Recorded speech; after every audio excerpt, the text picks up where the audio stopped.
le tableau du syndrome de l'intestin irritable. Nous allons voir cet atelier à travers ces deux aspects. Non, c'est bon? C'est bon? Le son, il est bon. Donc, à travers...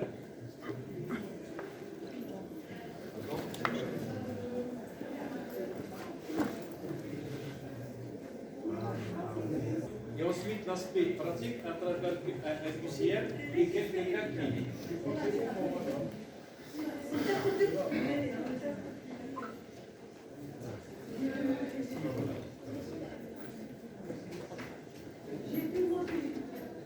Alors, le syndrome de l'intestin irritable, c'est bon, vous êtes bien installés?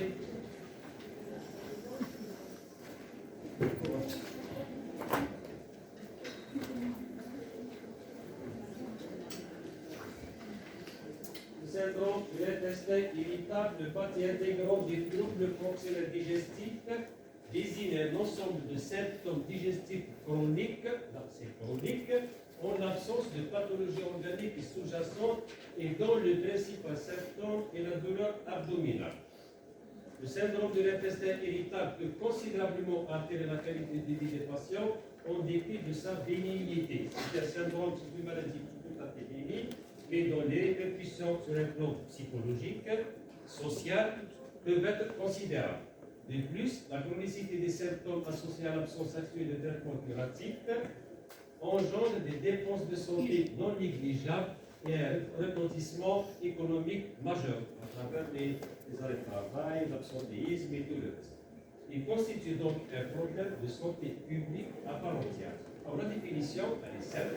Le syndrome d'intestin irritable, également appelé homéopathie fonctionnelle, donc on peut utiliser l'un ou l'autre terme, ou le colospasmodique, et il faut préférer syndrome de l'intestin irritable à la homéopathie fonctionnelle.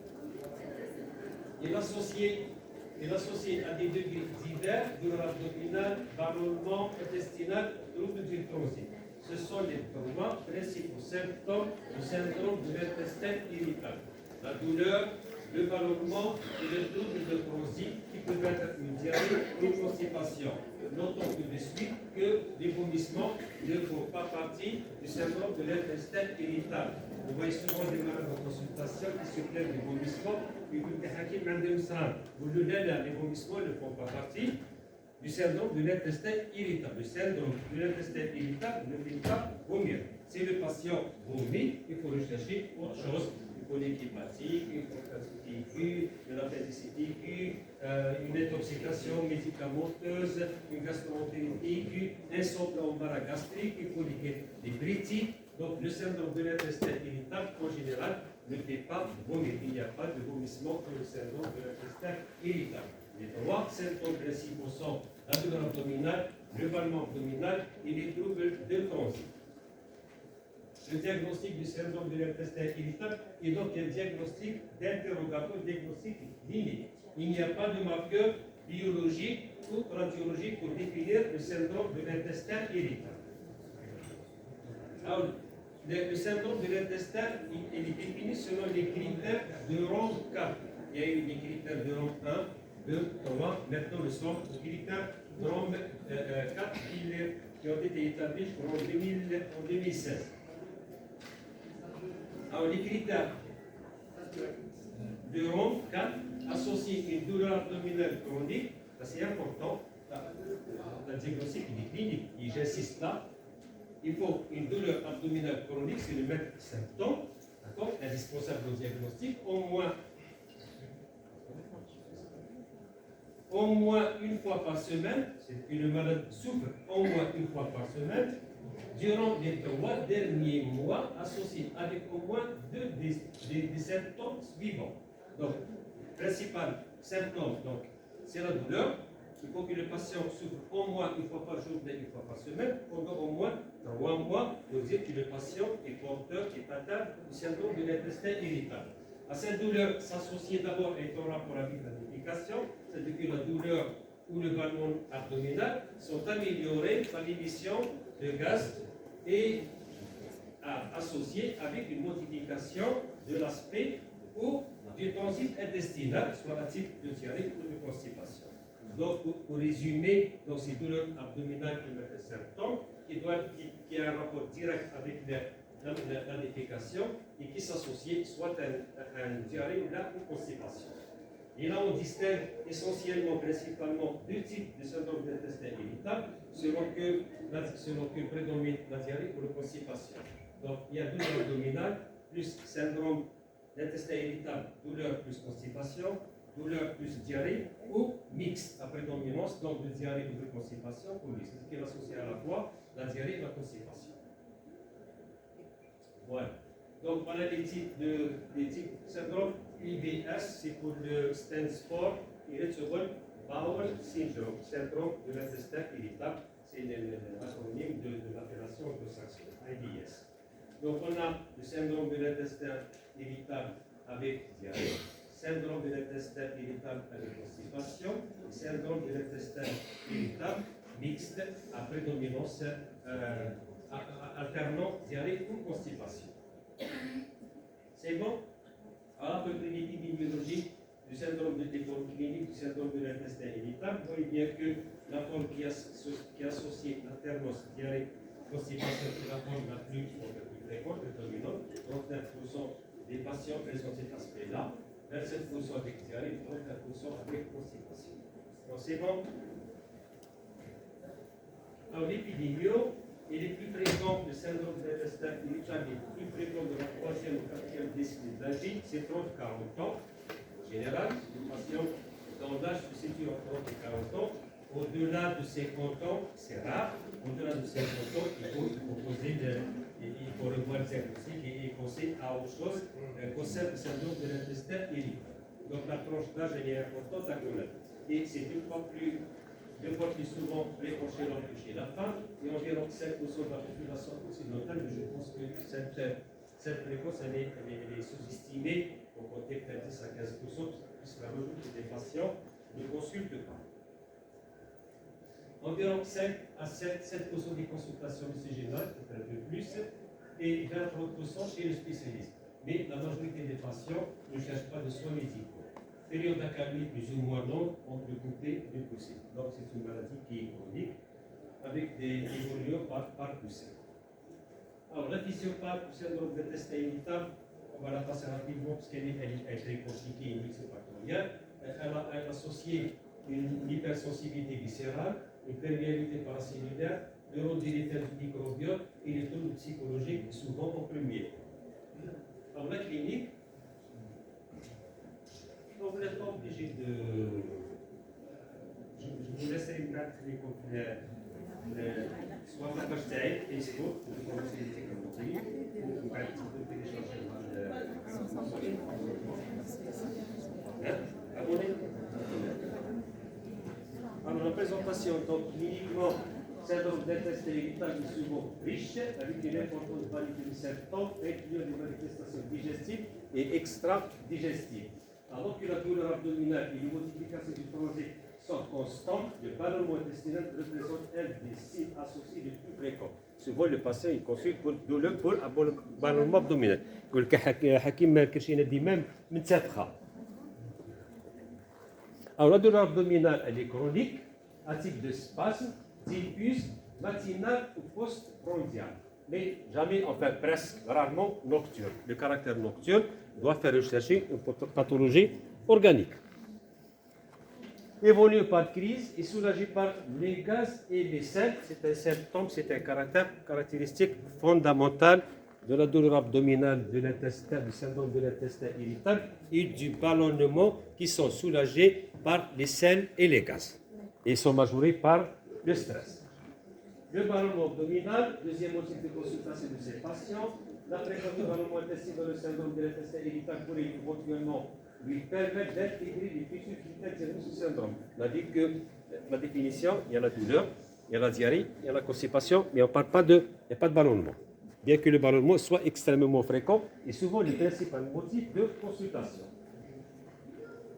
Alors, de la simple gêne à la tension abdominale insupportable, qui peut être en premier temps des symptômes et grandement impacter la qualité de vie des patients atteints du syndrome de l'intestin irritable.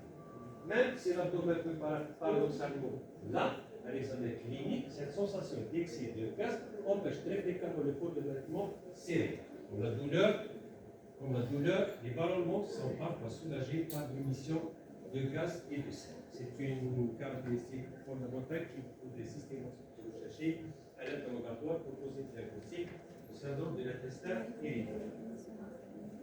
Alors, les troubles de transit, constipation, en opposant les patients ayant un syndrome dyskésique, petite selle, dure, effort de poussée, évacuation fractionnée, dyskésique veut dire constipation terminale. D'accord? Alors, diarrhée, précisez le caractère horaire, souvent donc diurne, rarement nocturne de gluconéosation pathologie organique, trouble défécatoire, syndrome dyskésique du constipé ou curiosité chez un patient diarrhée. Quelquefois, alternance diarrhée-constipation. Symptômes extra-digestifs sont vraiment très variés, quelquefois horribles. Pratiquement chez la majorité des patients, fibromyalgie, dyspareunie, polycumrie, lombalgie, palpitations, troubles psychologiques, insomnie. Vous avez un nombre de symptômes incroyables et extrêmement fréquents. Alors, quels sont les signes d'alarme dans le syndrome de l'intestin irritable? Ça, c'est important. C'est l'une des choses qu'il faudrait savoir, qu'il faudrait apprendre de cet atelier. C'est probablement ça, justement pour ne pas passer à côté d'une affection organique grave, telle qu'une maladie chronique inflammatoire de l'intestin ou un cancer. L'âge supérieur à 50 ans, nous avons vu que la tranche d'âge du syndrome de l'intestin irritable, c'est 30-40 ans. Rarement au-delà de 50 ans. S'il apparaît au-delà de 50 ans, il faut chercher autre chose, par l'interrogatoire d'abord, ensuite par les examens complémentaires. Donc l'âge supérieur à 50 ans, ou toute modification persistante des symptômes anciens après 50 ans. L'amaigrissement, du sang dans les selles, diarrhée chronique et abondante, antécédents familiaux de cancer colique. L'âge supérieur à 50 ans et les sangs dans les selles et diarrhée sont les trois signes ayant le plus forte teneur prédictive positive de pathologie organique, soit une maladie intestinale chronique, inflammatoire ou un cancer. Donc, au moindre doute, il faut pratiquer une coloscopie. L'examen clinique normal, hormis quelques zones douloureuses à la palpation abdominale, mais sans réaction pariétale. Le diagnostic du syndrome de l'intestin irritable, trouble digestif en un mot, pour résumer, trouble digestif chronique sans altération de l'état général avec un examen physique normal. Donc le diagnostic, c'est simple, ça va? Voilà. Donc il faut éviter de poser le diagnostic du syndrome de l'intestin irritable par excès. Souvent, on voit dans les consultations, là aux urgences, mais souvent les médecins qui expérimentés, qui ne connaissent pas bien, qui ne connaissent pas le syndrome de l'intestin irritable, souvent parlent de syndrome de l'intestin irritable, il faut le arrêter comme ça.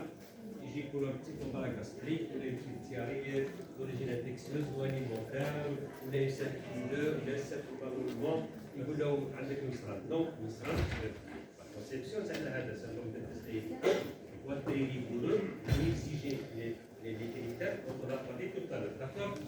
Donc, douleur abdominale, chronique, évolue par crise, associée diarrhée ou constipation et ballonnement abdominal. Sinon, ce n'est pas le syndrome de l'intestin irritable. Donc, il faut éviter de compter à l'excès le syndrome de l'intestin irritable. On voit beaucoup de patients qui disent bon, avec le SRAM, puis c'est bon. D'accord? Alors, pour les examens complémentaires, donc immunobiologique standard, FNS, CRP, ionogramme sanguin initial, c'est anémique ou syndrome inflammatoire, il faut une endoscopie, un examen endoscopique. Dans un ATSH, car classiquement une hyperthyroïdie peut se révéler par une diarrhée et une hypothyroïdie peut se révéler par une constipation. Donc il faut avoir le réflexe de doser l'ATSH. Dépister une maladie cœliaque de l'adulte par le dosage des anticorps antiétrances et glutaminase, révélé habituellement par une péritonite et un syndrome de Malakoff. L'examen parasitologique décède uniquement si ces jours récents aux zones endémiques et diarrhée. L'écho scanner abdominaux et pelvien n'ont aucun intérêt diagnostique. Donc c'est simple, donc pour les bilans, si vous voulez faire du bilan pour tout venant, syndrome d'intestin irritable tout venant, vous avez un minimum, voilà, la FNS, CRP, ionogramme et la TSH devrait suffire. D'accord? Alors, pour les anticorps anti-transglutaminase, on verra ça tout à l'heure. Alors, on fait une coloscopie. Là, c'est la question importante. Quand est-ce que tu fais une coloscopie? Devant des signes d'alarme, tels que sont dans les selles, cellulaires, mais aussi animés par carence centrale, de l'intérêt de la FNS, dans les glissements et l'examen clinique annuel, un empattement ou tout autre signe physique. L'antécédent familial de cancer colorectal ou polype chez les apparentés au premier degré, l'âge supérieur à 50 ans et les symptômes récemment modifiés. Donc, une impression de GST, exiger un délai de 3 mois pour parler de symptômes de GST. Si ces symptômes sont d'apparition récente, surtout après 50 ans, il faut le chercher autre chose.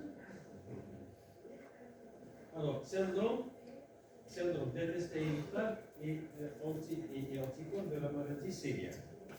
Donc, quelle est votre expérience? Maladie cœliaque et syndrome d'intestin irritable. Est-ce que vous demandez systématiquement des anticorps anti-transglutaminase chez un patient qui a un syndrome de l'intestin irritable à prédominance de diarrhée?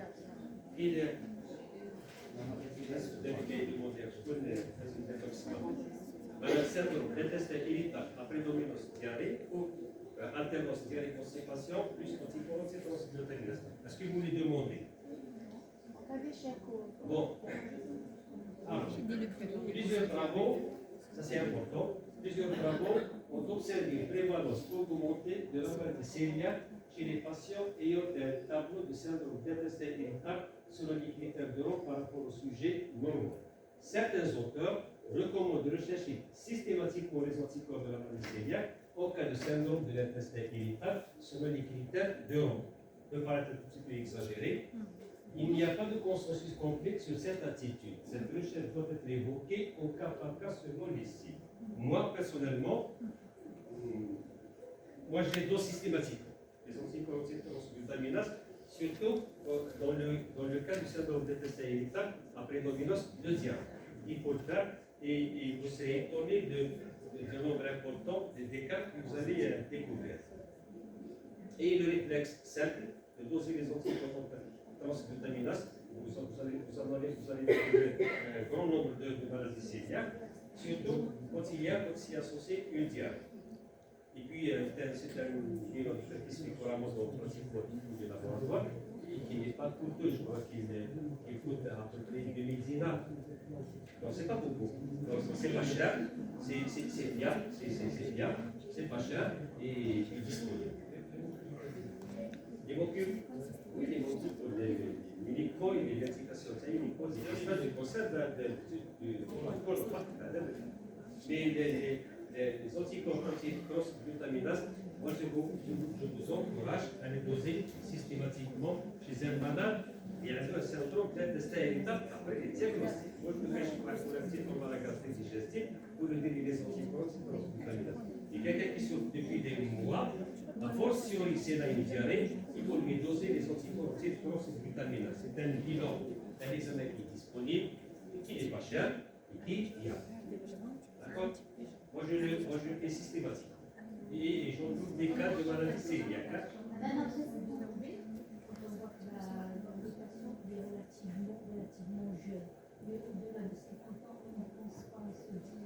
Non, au contraire, la maladie cœliaque, chez l'adulte est beaucoup plus fréquente que celle du sujet jeune. En termes de fréquence, la maladie cœliaque du sujet adulte est beaucoup plus fréquente que la maladie cœliaque de l'enfant. C'est clair. Ou adulte. Moi, j'en ai vu des maladies cœliaques à 80 ans. Mais ici, il y a deux maladies cœliaques. Il faut y penser. Hein? Non, c'est que les symptômes, la présentation clinique de la maladie cœliaque chez l'adulte est totalement, complètement différente de la présentation clinique de la maladie cœliaque chez l'enfant. Chez l'adulte, c'est souvent un syndrome d'intestin irritable, une anémie, une hypocalcémie, une aphthose, un amaigrissement, un syndrome de l'absorption biologique rien à voir avec l'aspect classique de diarrhée chez l'enfant. Non, chez l'enfant, pratiquement, au travail, et l'âge adulte, soit il diagnostique ou il ne l'est pas chez l'enfant, il diagnostique. Donc la maladie cœliaque chez l'adulte, elle est beaucoup plus fréquente que celle de l'enfant, ça c'est clair, c'est des statistiques qui existent. Et le tableau clinique est complètement différent du tableau clinique de l'enfant. C'est souvent une anémie, une hypocalcémie, un syndrome de l'absorption biologique, une lactose, une phlébite, une arthrite, une infertilité. La maladie cœliaque d'adulte caractérise une polymorphe. Polymorphe, c'est une appellation de caméléon de la médecine, parce qu'on intègre des symptômes complexes. Ce n'est pas la diarrhée comme chez l'enfant. Donc il faut y penser, surtout, syndrome d'intestin irritable, après dominance soit diarrhée, là, alternance diarrhée-constipation. Vous allez en découvrir, hein, c'est clair. C'est pas la même physiotique, c'est pas la même physiotique. Sauf que la maladie cœliaque peut prendre le masque des syndromes d'intestin irritable. Voilà. Là, il ne faut pas passer à côté de la fréquence. C'est extrêmement fréquente. La maladie cœliaque, c'est pratiquement 1% de la population, ce qui est beaucoup. Il y a un traitement qui est efficace, voilà, curatif en fait. D'accord? C'est clair? Oui, c'est un diagnostic avancé. Effectivement, on peut confondre un syndrome d'intestin irritable avec une maladie cœliaque. On peut confondre un syndrome d'intestin irritable avec une maladie intestinale chronique qui attaque un colon, une rectocolique hémorragique. On peut la confondre avec un cancer du côlon. Ce sont des symptômes diagnostiques différents. Donc, pour ce qui est de la maladie, ayez le réflexe doser anti-prostaglandinase facile. Voilà, c'est ça le message. Alors, le syndrome d'intestin irritable est calprotectine. Calprotectine, vous savez que la calprotectine, pour que l'on dose mettre chez nous, il s'agit n'est pas cher. Il faut pratiquement c'est 2000 dinars à peu près, et qui est très sensible. La calprotectine est une protéine de l'inflammation intestinale. Généralement, c'est le A, on dépistage de la maladie cœliaque, on a des colites inflammatoires chroniques, rectocolites hémorragiques, ou la maladie cœliaque. D'accord. Alors, la calprotectine est une protéine produite par les neutrophils. Lorsque l'inflammation se produit dans le tube digestif, les neutrophils sécrètent de grandes quantités de calprotectine qui se retrouvent dans les selles. De Mosacom, une code dosée dans les selles. D'accord? Ce n'est pas un diagnostic, ce n'est pas une prélèvement sanguin. Une calprotectine supérieure à 150 mg par kg de sel indique qu'un processus inflammatoire se déroule dans le tube digestif, soit 30 de la colite ulcéreuse. Et sur place, vraisemblablement, il se passe quelque chose au niveau de l'intestin. Ça va?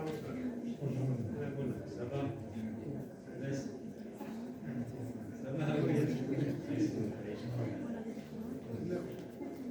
Alors, une calprotectine élevée doit être confirmée par une coloscopie pour déterminer la cause de l'inflammation. Un taux de calprotectine inférieur à 50 indique que les symptômes intestinaux sont probablement dus à une atteinte intestinale qui est bénigne, comme le syndrome de l'intestin irritable, l'infection virale, ce qui permet d'éviter la coloscopie dans la majorité des cas. Alors pour l'ACG, c'est bien pour les gens, pour gastroentérologie, suggère la réalisation et dosage de calprotectine fécale et CRP chez les patients sans symptômes d'arrêt et avec suspicion de syndrome d'intestin irritable après dominance de diarrhée pour exclure une mythe. Maladie intestinale chronique et la reste. Donc, s'il y a quelque chose à retenir des deux précédentes slides, c'est d'abord les dosages anesthésiques anti-vitaminase et le geste d'arme facile, d'accord? Surtout pour le syndrome d'intestin irritable après dominance de diarrhée, et pour la calprotectine qui est en cas de diarrhée, parce que la maladie du Crohn peut se manifester par une seule diarrhée chronique, d'accord? C'est assez facile, c'est la maladie du Crohn. La dépression, l'altération de l'état général, les fistules et tout le reste, tous les symptômes de la maladie de Crohn. Donc une maladie de Crohn peut se révéler comme une simple diarrhée chronique. Donc, et aussi dans le geste facile de prescrire, demander la calprotectine. une canne protexine ALD supérieure à 150 nous dit qu'il se passe vraisemblablement quelque chose au niveau de l'intestin, quelque chose d'inflammatoire. Un point inférieur à 100, à construire à 50, nous dit qu'il n'y a rien, il n'y a pas d'inflammation, qu'il n'est pas nécessaire de faire une coloscopie. D'accord? Donc, si vous avez syndrome d'intestin irritable, avec diarrhée, dosez la canne protexine. Si elle est élevée, il faut une endoscopie. Si elle est basse, il n'y a pas de syndrome inflammatoire. Là aussi, le dosage, il est maintenant pratiquement tous les laboratoires le font. Il n'est pas coûteux pour être développé aux alentours de 10 000 dinars ou d'argent. D'accord? Vous avez des questions concernant la canne protexine TK? Bon, de là à demander si tous les patients syndrome d'intestin irritable, je crois que c'est un peu fort, d'accord?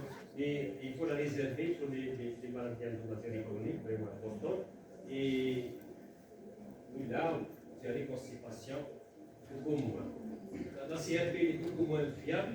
Il y a cache peut-être initial pour les FNS, CRP, pour voir s'il n'y a pas de syndrome inflammatoire, et TSH, l'immunogramme, d'accord?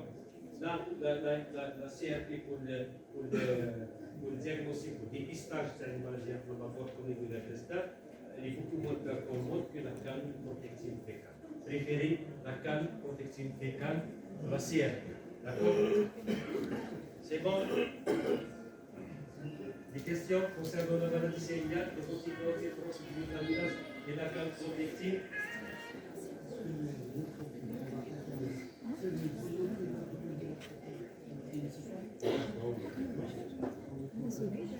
Moi, m'intéresse le cas, c'est un syndrome irritable, c'est surtout pour l'année.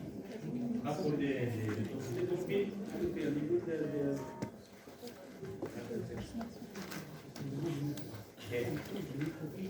élevé. Non, pas nécessairement, parce que les globules blancs peuvent être élevés dans de nombreuses circonstances. Il y a une spécificité ou de. Je n'ai pas compris la question, ça. Elle laisse la demander à ce que je principalement pas des phagocytoses.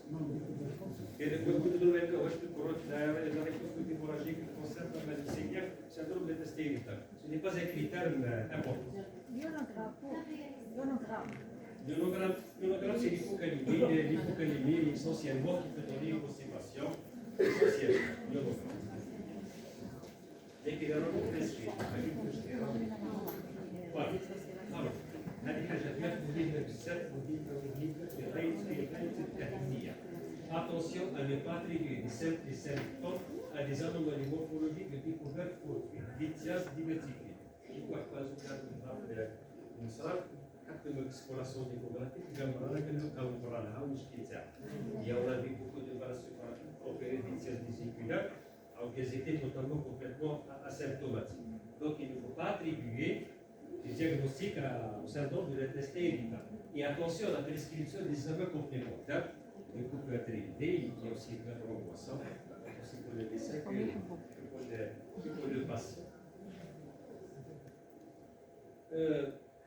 La majeure remarqué une chose qu'au niveau des urgences, souvent pour des malades, ça change pas beaucoup, des troubles psychologiques, des troubles anxieux. Les troubles anxieux, vous en voyez beaucoup aux urgences. Je sais pas, surtout des attaques de panique. Les attaques de panique, avec les balles de secours, des palpitations au niveau des extrémités, au niveau de la tête. Il y a un ensemble, il y a un tableau floride de symptômes prévaliers psychologiques. Souvent le patient qui dit qu'il veut يحكي لو عنده مصران داير فيها مصران كذا. Le malade il refuse d'admettre que les symptômes c'est un problème psychologique qu'on appelle le trouble anxieux. On a des questions avec c'est des attaques de panique. يقول لك يا حكيم كي ما ينوضش مصران لاباس عليا المشاكل تاعي كاين مصران. Donc il faut lui expliquer que c'est un problème psychologique, que les attaques de panique, le trouble anxieux, rien à voir avec le syndrome d'intestin irritable. Rien à voir avec l'intestin, et que parfois il faudrait consulter un psychologue et un psychiatre, et un psychiatre, ou des oui, oui, on va beaucoup là, j'aimerais qu'il y ait des gens qui ont ça, donc il y a des gens qui ont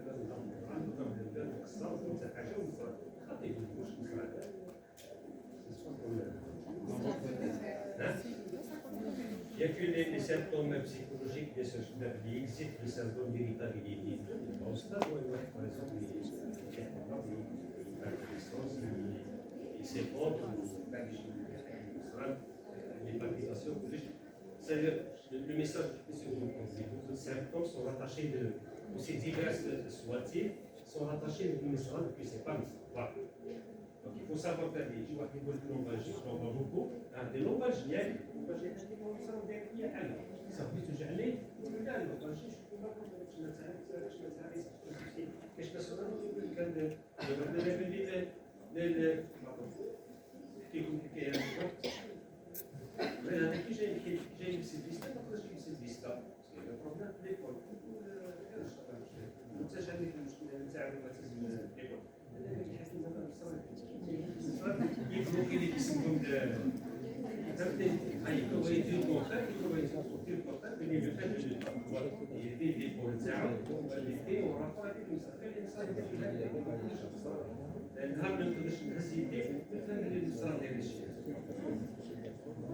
donc il faut se méfier.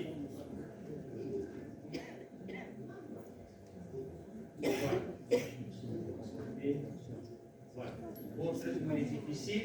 Dans le dossier des malades, on fait des fondamentales. Il faut dire qu'il n'est pas facile, c'est très compliqué. Donc, la consultation est chronophage. Il faut beaucoup de patience pour expliquer aux patients la nature des causes, la nature du traitement et tout ça. Bref, ce n'est pas une relation facile, c'est un type qui aime la relation des cerveaux toujours rester évident. Il faut beaucoup de patience et beaucoup de contact aussi, beaucoup de diplomatie pour expliquer aux patients la nature de sa maladie et les moyens de la traiter. Donc, dans les objectifs, on va expliquer la maladie, ce qui est pour vous comprendre souvent difficile à faire. Pardon. Donner les objectifs thérapeutiques limités, car la guérison est le plus souvent illusoire, d'autant plus que la pathologie est chronique et ancienne. Si j'ai que vous voyez, vous savez, je ne sais pas quel même, vous pouvez tous les médicaments, vous avez expliqué que le sahil, c'est pas évident. Donc, il faut insister sur l'importance et la complexité aussi de la relation médecin-malade.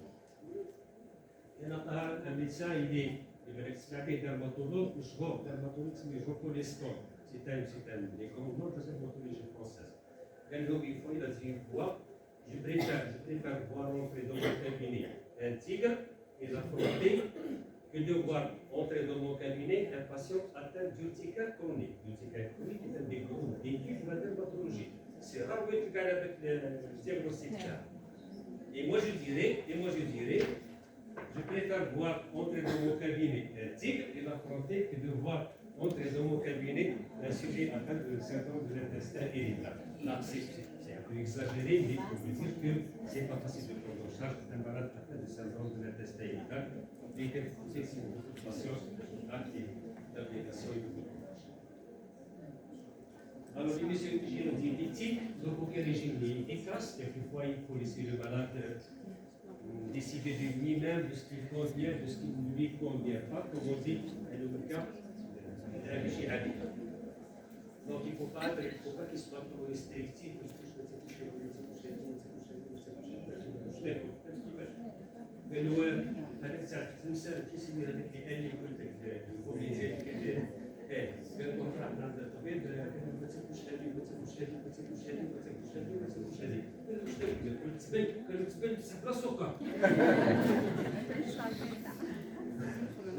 ne faut pas trop restrictif. D'accord, il faut laisser certains patients lui-même يقول ما تحاولش لكن وما تخدمش. La politique normale conseille une activité physique régulière pour le constiper à l'heure fixe et à l'as. Alors, traitement de la douleur, antispasmodique, ne pas l'effet secondaire, efficacité modeste, c'est-à-dire que le douleur médicament auquel vous traitez la douleur, c'est une étape donc c'est vous ne doit parler, qui va être aussi tenir. D'accord? Donc, en cas d'échec, il faut changer de molécule. En cas de succès, traitement à la demande, l'orthicus. Traitement des troubles de transit, traitement montre la constipation comme un sujet constipé qui n'a pas de syndrome d'intestin irritable. Et la même chose aussi pour la diarrhée, c'est un symptomatique pour toute la diarrhée. Ce n'est pas un traitement spécifique grâce au syndrome d'intestin irritable. Les antidépresseurs préfèrent les inhibiteurs de la recapture de la sérotonine plutôt que les antidépresseurs réciproques, ainsi que beaucoup d'effets indésirables, parmi lesquels la constipation, la bouche-sèche, etc. Donc, du ballonnement, donc il n'y a pas de traitement grâce au ballonnement intestinal parce que la principale des patients atteints de syndrome d'intestin irritable sont des ballonnements et les deux frères-là. Il n'y a pratiquement pas de médicaments capables d'absorber les gaz. La cache est médicament, en dehors du charbon, et en dehors du charbon, avec une activité extrêmement limitée. Il y a de la charbonnelle, les caches de la charbonnelle, avec la publicité, et certains. Ah oui, il y a le charbon de la et il faut certaines des effets pervers à la publicité. Les effets pervers, on va rassiner, mais c'est bon, comme des petits pains de charbon. C'est la race, pour avoir une boîte qui tient le charbon. Il a fallu 4 ou 5 ans pour que les gens se rendent compte que l'hypocrisie, quand même, aucun effet. C'est chez on pense de médicaments bien pour l'intérieur, on a pour la pharmacie. Avec les escroqueries, il faut faire attention. Ce qui se vend d'internet, et les gens qui en sont derrière ça, ils sont devenus archi-milliardaires.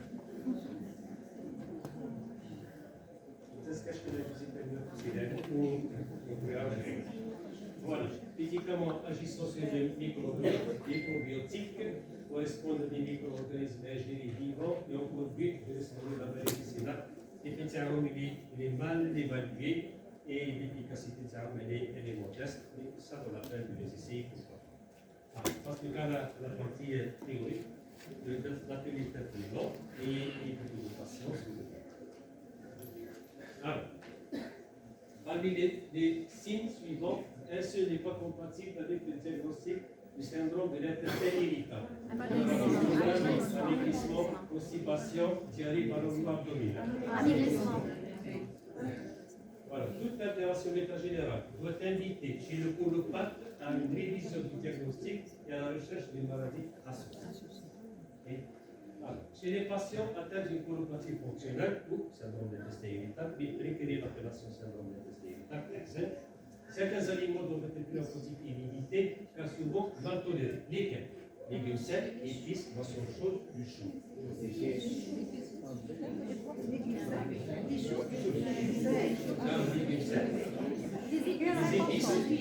non, on n'a aucune idée.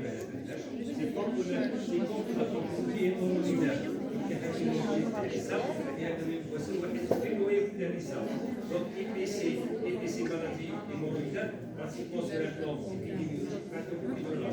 mais les maladies hémorroïdaires, il faut être contraire que c'est guérissable dans les rien. Donc, les épices, les épices Des légumes. mais aucun rapport avec scientifiquement la pathologie hémorroïdaire. Légumes secs. Chou légumes secs. Non, c'est seulement qu'il y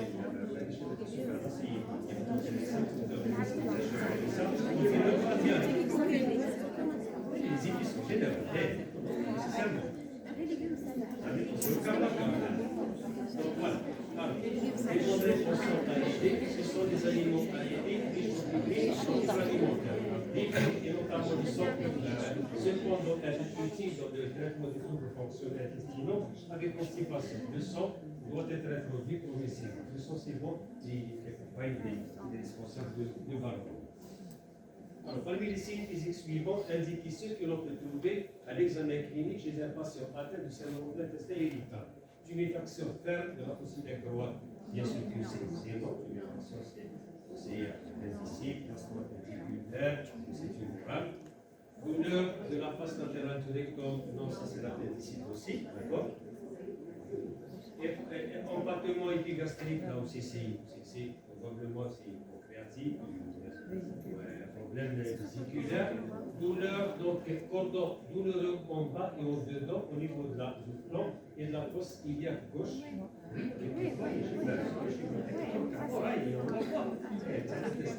C'était français. D'accord. Donc voilà. Donc le seul symptôme, donc c'est ainsi de lésion organique automotiveur, compartiment, douleur droite à droite de l'extrémité entière ainsi d'inflammation péritonée localisée ici, non pathologie gastrique ainsi de lésion organique, pancréatique qui vit au côte, des signe d'un cycle chronique, spasme, par contre, le voit, le patient le voit, c'est des spasmes, c'est des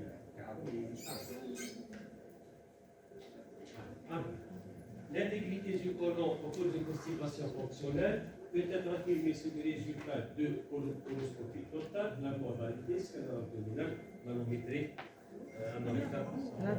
un cercle, faire de quand on suspecte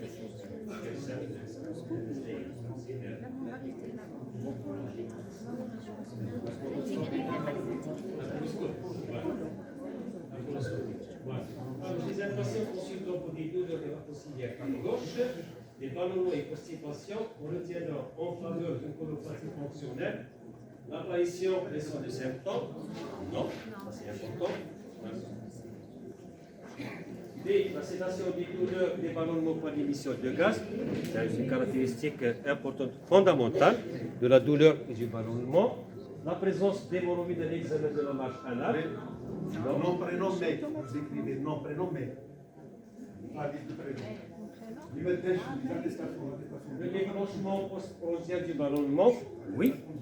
Donc c'est en rapport avec l'alimentation, la défécation, deux caractéristiques principales. La douleur, le ballonnement, la douleur abdominale, elle est postprandiale, elle est soulagée par la défécation et l'émission de gaz, de même que pour le ballonnement. Donc voilà. Donc les bonnes réponses, c'est la sédation du ballonnement par l'émission de gaz, le déclenchement postprandial du ballonnement, classique, souvent le matin, le petit déjeuner, le malade peut directement à la selle, et la normalité de l'examen physique du patient. Alors l'apparition récente de troubles, même fonctionnels, invite à pousser les investigations sur le patient d'âge de 50 ans. La tranche d'âge, le colopathe, c'est 30-40 ans. 50 ans doit inciter à rechercher autre chose qu'un simple syndrome de l'intestin irritable. Chez un patient, aux antécédents de colopathie fonctionnelle, la présence de l'arthrose buccale doit faire rechercher un ulcère gastro-œdémal, une distresse biliaire, une cœliaque, une maladie de Crohn, une diverticulose colique. Alors, quelle est la bonne réponse? Arthrose buccale plus trouble digestif. Moi, j'en ai vu beaucoup de cas, maladie cœliaque révélée par une certaine arthrose. Maladie cœliaque, arthrose. De mode toute arthrose chronique, récidive récurrent, il faut penser à la maladie cœliaque, nous besoin des anticorps, là où quoi, ça c'est un message toute arthrose, buccale. Buccale, l'arthrose génitale, généralement, c'est toute arthrose buccale, récurrente, ancienne chronique, donc on va chercher une maladie cœliaque hyperposée des anticorps pour son glutamine. Et ne vous posez pas de questions. J'ai arthrose dans cette méthodologie de modèle. J'en ai dit quelque chose, ça n'est pas à ce. Donc arthrose, maladie cœliaque, les symptômes, c'est la maladie cœliaque, j'en ai dit quelque chose, arthrose, qui sont maladie cœliaque.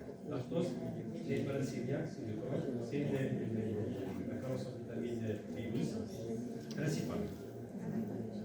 D'accord? Voilà. Donc, maladie cœliaque, voilà. Alors, les patients de 35 ans ont depuis plusieurs années des douleurs abdominales associées à une alternance diarrhée-constipation. Les douleurs sont soulagées par l'émission de sel et calmées par l'alimentation. Les critères qui permettent d'évoquer le diagnostic du syndrome de l'intestin, lesquelles douleurs évoluent depuis plus de 6 mois. Oui, vous insistez sur le caractère chronique de la maladie, c'est important. Douleurs soulagées par l'émission de sel, ça c'est caractéristique.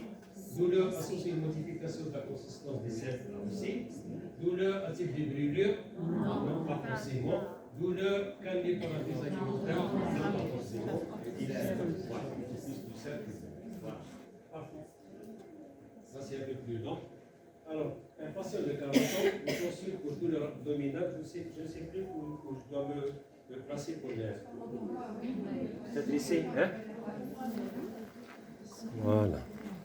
يعني بشوف شكا. بشوف شكا وما حبهاش.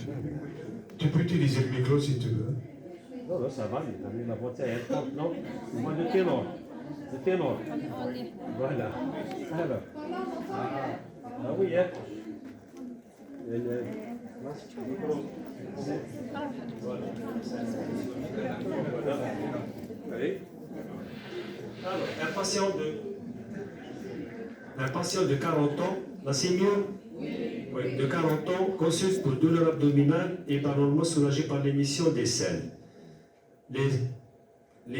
Les selles les sont plus importants lorsqu'il y a des épisodes de diarrhée.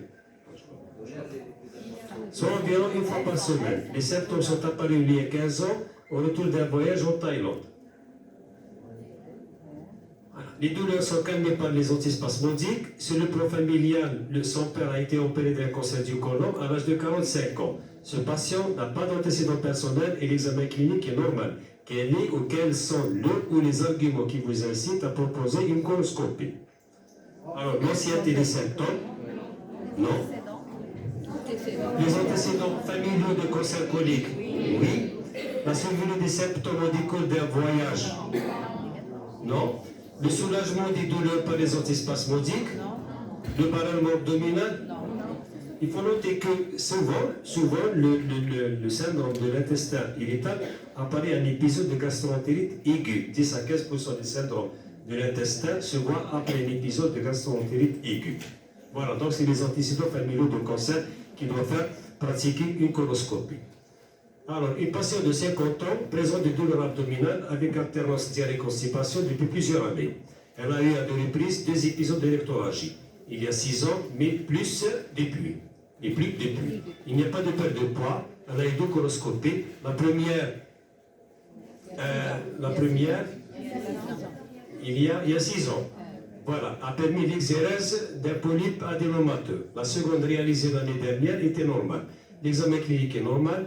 Des biopsies coliques systématiques ont été réalisées et sont considérées comme normales. Les bilans biologiques ne montrent pas de syndrome inflammatoire ou d'anémie.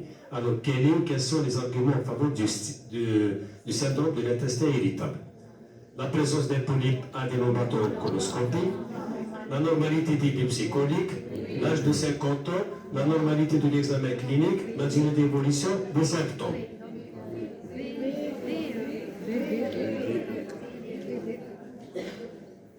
Alors, un homme de 38 ans a des douleurs abdominales associées à une diarrhée depuis 5 ans. Les symptômes ont commencé après un épisode de gastroentérite sévère. Les douleurs sont associées aux épisodes de diarrhée et surviennent environ 5 à 6 fois par mois. Les symptômes sont exacerbés lors des périodes de stress. Il n'y a pas de perte de poids. Quels sont les arguments en faveur du syndrome de l'intestin irritable? Pardon, sorry. Alors, l'âge du patient, le sexe masculin, la durée d'évolution des symptômes, le début après un épisode de gastroentérite et l'exacerbation des symptômes par le stress. Voilà, parfait. Une femme de 25 ans a des douleurs abdominales associées à une alternance diarrhée-constipation depuis 3 ans. Les douleurs sont diffuses à tout l'abdomen et soulagées par l'émission des seins, typique caractéristique. Le retentissement des symptômes sur la qualité de vie est très important. On y a parlé du syndrome d'intestin irritable, mais elles n'ont eu aucun examen complémentaire. L'examen clinique est normal, elle est inquiète et souhaiterait un bilan. Alors, que proposez-vous? Dosage de CRP, la FNS, coloscopie, scanner, coton? Non. D'accord, ok. C'est bon. Voilà. Une femme de 38 ans a un syndrome de l'intestin irritable à constipation prédominante. Elle est très gênée par les douleurs abdominales, un type de brûlure et les ballonnements. Quel type de traitement pouvez-vous lui proposer? Alors, un régime pauvre en FODMAP, probiotique, oui, pourquoi pas, antispasmodique, morphinique, inhibiteur de la pompe à proton, non, voilà. Voilà, si vous voulez bien sûr apprendre plus sur le régime FODMAP, pas la peine, on ne va pas en parler, c'est juste pour le... Voilà, les polyols, c'est pas la peine, on passe. Enfin, je crois que c'est le dernier là, ouais. Ah, bah si vous n'êtes pas fatigué, si vous l'êtes. Non. Ah, alors, une femme de 38 ans a des douleurs abdominales associées à des épisodes de diarrhée depuis 6 ans. Les douleurs surviennent après les selles. Il n'y a pas de perte de poids. L'examen clinique demande que les examens complémentaires, bilan biologique, coloscopie, biopsychologique sont normaux. Quel traitement proposez-vous? En première intention, antibiotiques? Non, pas nécessairement. Antispasmodique? Oui. Antidiarrhéique? Antidépresseur? Antalgique? Parfait. Un homme de 42 ans consulte pour des douleurs abdominales diffuses. Là, vous allez voir, il faut télécharger le. D'accord, vous pouvez les lire à tête reposée. Pour des douleurs abdominales diffuses évoluant depuis plusieurs années, les douleurs sont plus intenses lorsque les selles sont plus fréquentes ou plus liquides. Le bilan biologique retrouve une CRP à 2, une hémoglobine à 145, une TSH normale. Les anticorps antitransglutaminase sont négatifs. Une coloscopie a été réalisée en raison d'antécédents familiaux de cancer colique. Elle est normale de même que les biopsies coliques. Quel traitement proposez-vous en première intention? Aspirine?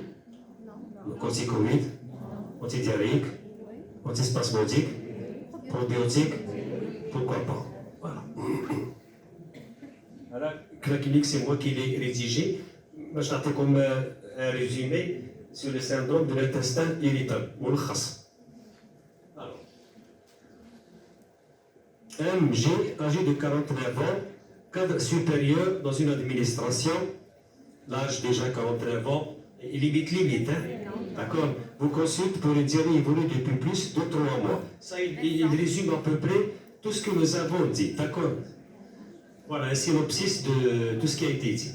Depuis 3 mois, le tableau clinique est devenu plus franc avec 4 ou 5 évacuations quotidiennes de sel essentiellement liquides.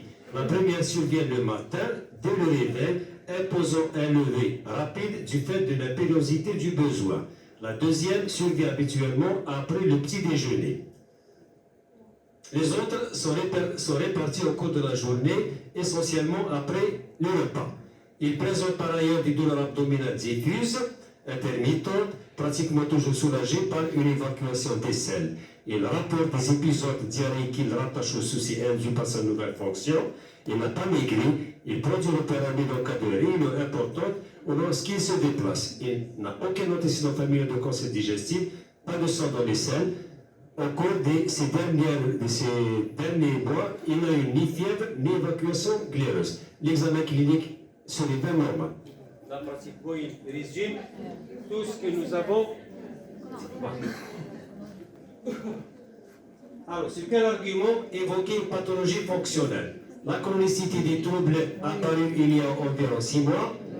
Oui. L'absence d'altération d'état général. Le caractère diurne des symptômes. L'absence d'anomalies cliniques vont dans le même sens. Voilà.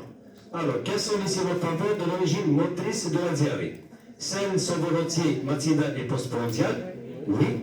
Saine fréquemment impérieuse et sensible, sans retentissement, plutôt au ralentissement de transit. Oui. Oui, non? Oui. Présence de résidus alimentaires non digérés dans les selles tels que des parois végétales classiques, salade, tomates, carottes, maïs, la tomate qui met ça. L'influence du stress sur l'apparition et la prédominance des symptômes. Oui. Voilà. Quel bilan biologique de première intention? Minimaliste, FNS, BS, CRP, glycémie, TSH, calcémie. Tout ça est. Voilà. La calcémie, la même chose de l'hypocalcémie, mais elle est beaucoup plus rare. Pourquoi pas ne pas la demander? Donc c'est surtout la FNS, la BS, CRP, glycémie et TSH. Ce patient nécessite une parasite des selles, un contrôle? Non. Une échographie? Non. Sauf symptômes, autres symptômes, une coloscopie? Non. Voilà. Ok. Bon, si maintenant le patient il est vraiment très inquiet, il veut en avoir le cœur net, bon, vous pouvez lui proposer une coloscopie. D'accord? Mais enfin, scientifiquement, ce n'est pas recevable. Voilà, quel traitement? Alors, la proposition d'un traitement médicamenteux sera d'autant plus efficace que le patient aura été écouté, de l'importance de la relation médecin-malade. L'écoute attentive, avec une attitude positive, est certainement la première étape thérapeutique indispensable. La deuxième étape consiste à expliquer ces symptômes aux patients.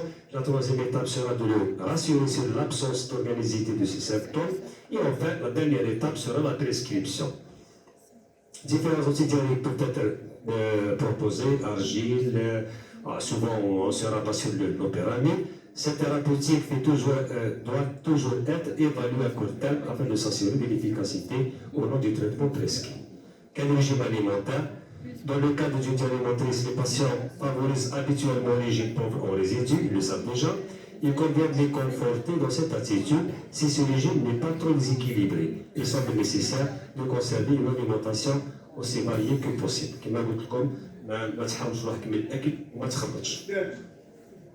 الوقت كمل. Vous le gagnez la grande salle, au fond, à droite, au fond. سمحوا لنا à 16h pile, on commence. On termine, hein. Les antidépresseurs on a déjà vu et Et je vous remercie.